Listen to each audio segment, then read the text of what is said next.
की एकमात्र ऐसी नदी है जिसको हम गंगा से कंपेयर कर सकते हैं। गंगा के पास में जैसी यूनिकनेस मेडिसिन की है, वैसे ही हमारी प्राची के पास में जो यूनिकनेस है वो कल्चरल हेरिटेज,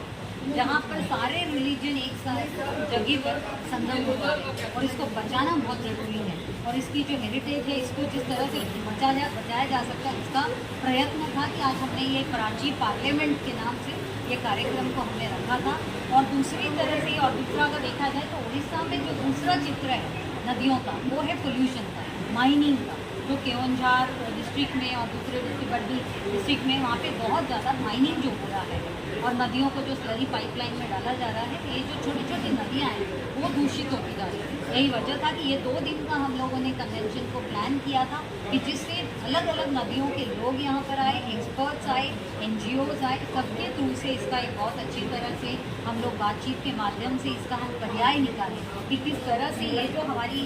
संस्कृति है, हमारी नदियों की संस्कृति को कैसे हम बचाए रख सकते हैं और ये जो पोल्यूशन हो रहा है उसके लिए किस तरह से हम रिवर पॉलिसीज़ के लिए इंसिस्ट कर सकते हैं। आज हमारे पास में वाटर पॉलिसीज़ है लेकिन रिवर पॉलिसीज़ नहीं है, जिसके चलते बहुत सारी नदियाँ लुप्त होती जा रही हैं,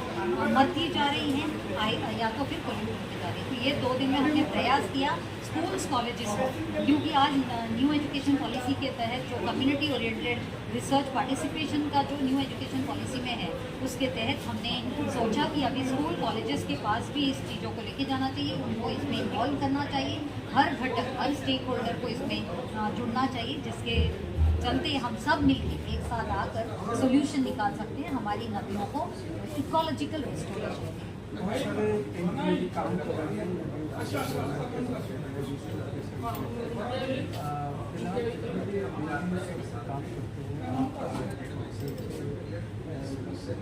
उनका जो काम करने का तरीका है वो आपके सेटिस्फैक्शन आपके से लगा, उनका जो काम करने का तरीका है वो सेटिस्फैक्शन, उनको आप क्या सलाह दें? आज हमने जब मैं देख रही हूँ कि बहुत सालों से महानदी या दूसरी नदी पर बहुत सारा काम है, प्राची नदी के लिए 2012 से परिक्रमा हो रही है, प्राची परिक्रमा, फिर भी क्यों हम आज कोई सोल्यूशन नहीं कर पा रहे। इसको देखते हुए आज हमने जो सोल्यूशन दिया है, हमने कहा एक स्ट्रक्चर्ड वे में अगर हम सही तरीके से काम करें तो किस तरह से हम सफलता पा सकते हैं। उसमें हमने मुद्दा ये बताया कि सबसे पहले तो हमको सारी नदियों का डिमार्केशन और नोटिफिकेशन गवर्नमेंट के पास से करा लेना चाहिए, जितने भी वाटर बॉडीज़ हैं, क्योंकि ये सारे वाटर बॉडीज़ ही हैं जो नदी को प्रवाहित करती हैं, उसको इकोलॉजिकल रेस्टोरेशन देती हैं। तो इसके लिए ज़रूरी है डिमार्केशन और नोटिफिकेशन। दूसरा, हमारे काम के तरीके में बदलाव। हम अगर एक प्रॉपरली एक सिस्टमैटिक पैटर्न में अगर काम करेंगे, हर एक नदी के ऊपर के लोगों को आइडेंटिफाई करेंगे, उनको इसमें सम्मिलित करेंगे, उनके इश्यूज़ को आइडेंटिफाई करेंगे, तो हम सब साथ में लेके उसका सोल्यूशन भी निकाल पाएंगे। इसीलिए हमने Indian peninsular river basin council की तरफ से एक सर्टिफिकेट दिया है, जिसमें हमने एक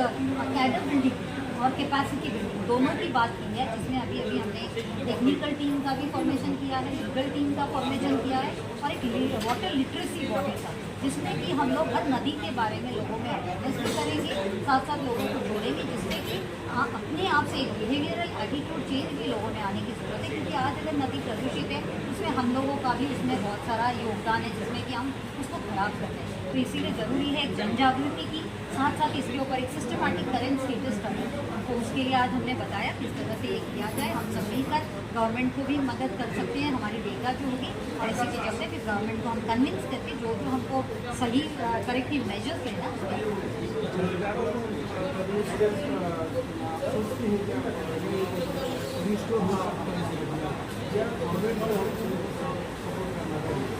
देखिए, जन जागृति भी उतना ही ज़रूरत है जितना कि इवन गवर्नमेंट का भी सपोर्ट, दोनों इक्वली इम्पॉर्टेंट है। क्योंकि हम लोगों को गवर्नमेंट को ही मदद करते हुए हम गवर्नमेंट से भी मदद लेना चाहिए, क्योंकि ये दोनों तरफा हैंड होल्डिंग की ज़रूरत है, एक गवर्नमेंट की भी और कम्युनिटी की। जब ये हैंड होल्डिंग हो जाएगी मेरे ख्याल से सोल्यूशन सामना है।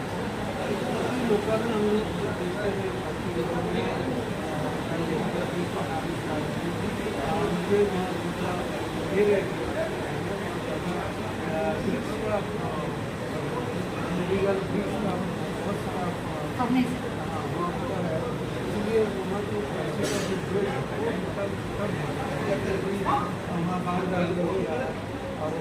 फर्स्ट स्टैंड भी हुआ है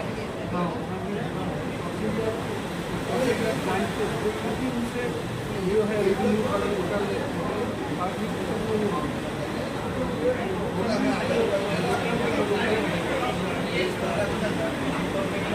बोलिए, क्या एक्शन लेना चाहिए? देखिए, बहुत ज़रूरी है सबसे पहले कि सामान्य जनता में अवेयरनेस,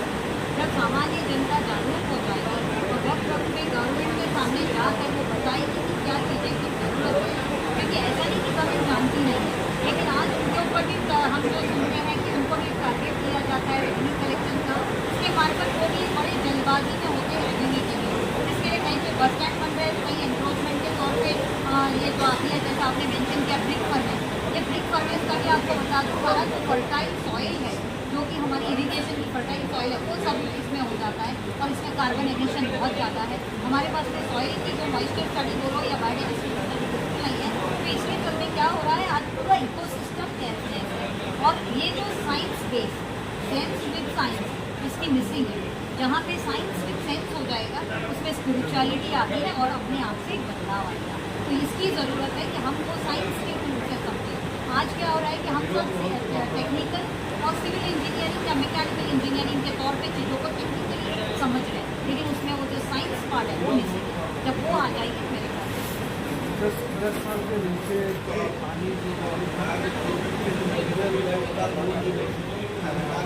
25 फीट में पानी आ जाता है, यहाँ कोस्टल इंग्रेशन है।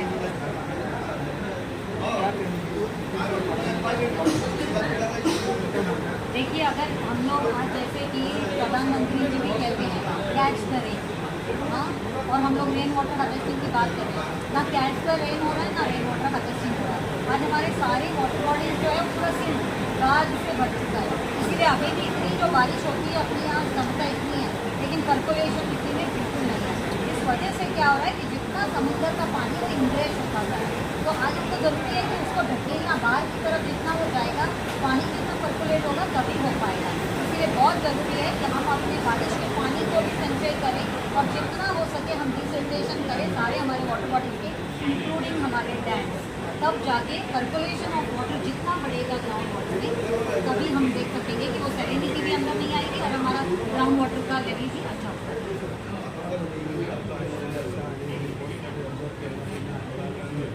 पब्लिक को क्या बोलेगा? मैं पब्लिक को यही कहूँगी कि हम लोग जो कहते हैं वो करना भी चाहिए। अगर हमारे दिल में नदी बहनी चाहिए, जिससे कि हम लोग ज़्यादा से ज़्यादा रेन वाटर हार्वेस्टिंग करना चाहिए, कंजर्वेशन करना चाहिए, हमारी इकोसिस्टम को बचाने के लिए हमको ज़्यादा से ज़्यादा हमारा बायोडाइवर्सिटी और जो 3 चीज़ है, पानी, जंगल और ज़मीन, ये तीनों के बारे में अगर हम सही तरीके की जानकारी रखेंगे तो ना हमको वाटर सिक्योरिटी की चिंता करनी पड़ेगी ना फूड सिक्योरिटी। तो हम अगर हैंड होल्डिंग में काम करें गवर्नमेंट के साथ में, एक दूसरे के कंसेंट से और अच्छी तरह से अगर मिलजुल के जनजागृति और टेक्निकल इन्फॉर्मेशन और साइंस को जोड़कर अगर काम करें तो सही मायने में हर काम हो सकता है। सब कुछ पॉसिबल है, अच्छा करना पॉसिबल है।